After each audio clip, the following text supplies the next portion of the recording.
Hello guys, it's Danny from vinylblog.com, and today I'm very happy to be with Cristina from Lacuna Coil in San everyone. Francisco. How's it going? Good, how are you? I'm doing all right, thank you. So you said that it's a pretty long tour. Yes, we actually finished the first tour yesterday. That was the Revolver tour, the hottest chicks in hard and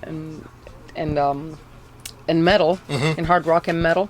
And it was great. It was great. And now we're starting our own headlining tour. So a lot of gigs, a lot of radio festivals. Then we're going to South America. We're going to Brazil and Mexico. Awesome.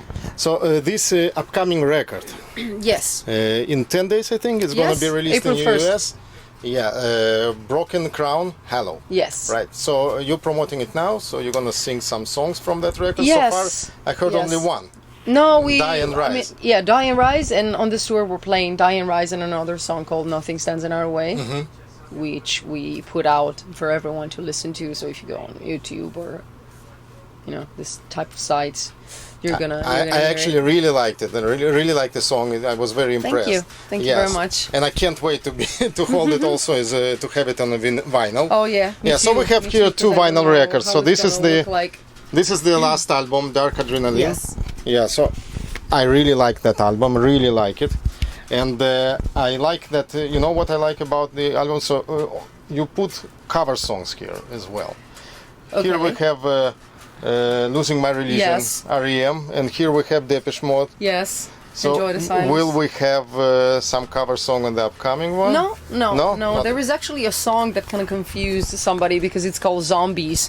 So a lot of people thought like, oh, it's zombie. I was like, no. First of all, it's zombies, not zombie. But they're not going to be covers on Broken Crown, Halo. I see. So this vinyl records. So you probably also have vinyl records of your band, Yes. right, at home? Yes, I do. You listen to vinyls at home?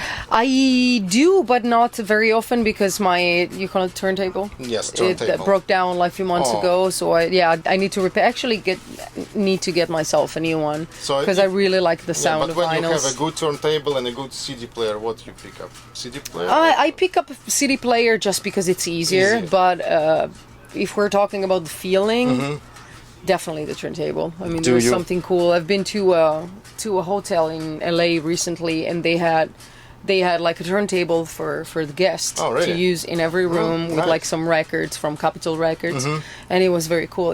Just like to put some records on and Awesome. take a shower and get ready. With I some never good saw music. turntable in a hotel. Me neither. That would be nice. Me neither. It was the first time, and I loved it. Maybe in my next trip I will reserve a room in that hotel, so I can take my vinyl collection Highly suggested.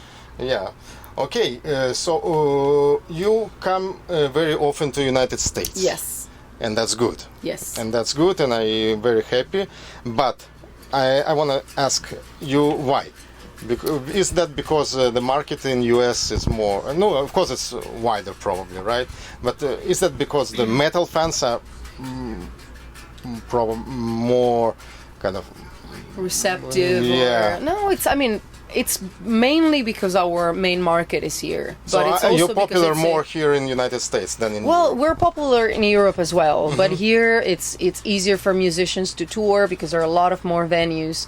And the fact that we're playing here a lot, it's because the United States are such a vast territory that every time you come here to play, you need a big amount of But time to is it be able mostly- to touch every place. And Is that mostly on the west coast and east coast, or somewhere in the middle? everywhere? Everywhere. Everywhere. Well, how about Russia? I asked some of my friends in Russia. We played in played in Russia a Russia, few so- times. Yeah, we played St. Petersburg. We played Moscow. I'm from St. Petersburg. Yeah, we You played like the there city? before. I loved it. Actually, that's the only city I really took time to see a little bit because we had a day off before the show.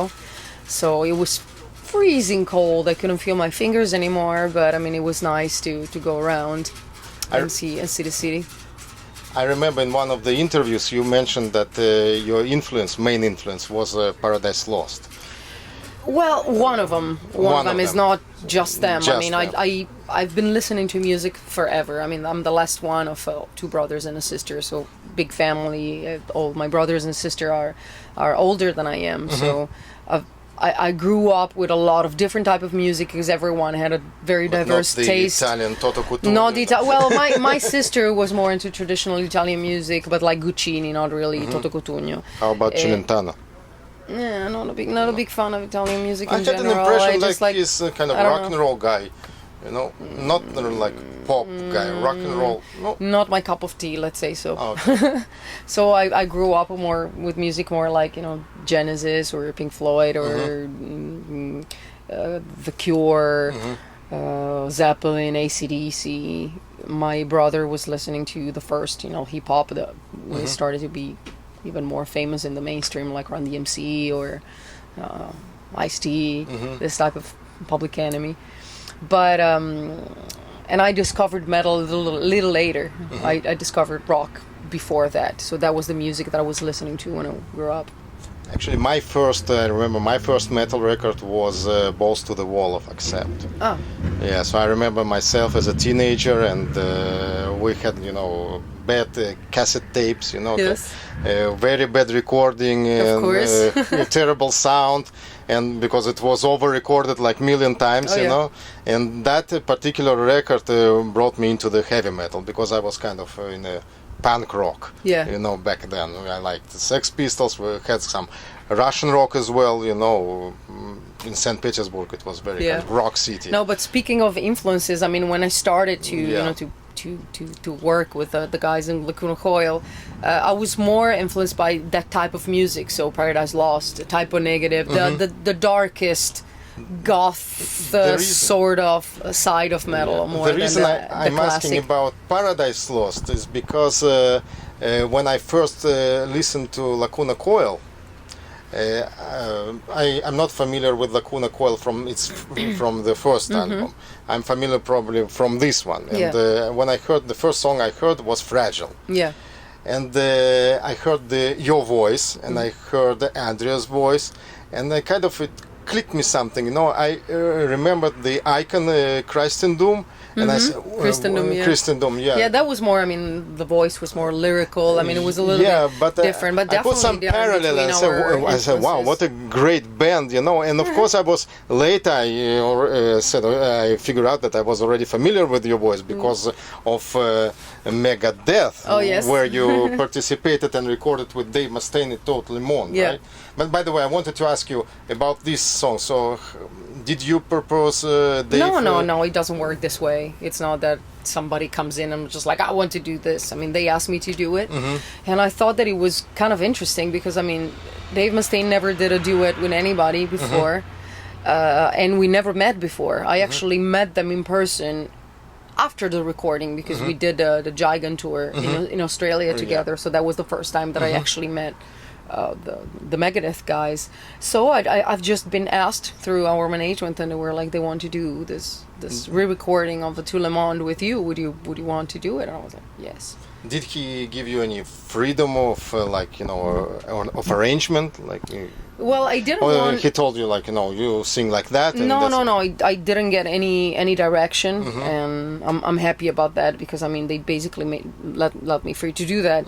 But unless it's your cover song, so you can do whatever you want, I think would have been respectful to keep it kind of similar with my style, but of course, with the same line. So what I did, I basically spent a couple of days with the producer, that was Andy Sneap, in his studio in England, and I recorded everything I had in mind, so different harmonies and different vocal lines, so they could choose whatever they wanted to. So I have my personal version at home with just my recording, just for fun, just to remember what I recorded. But I left them all the material, and I was like, so you can choose whatever you like from it.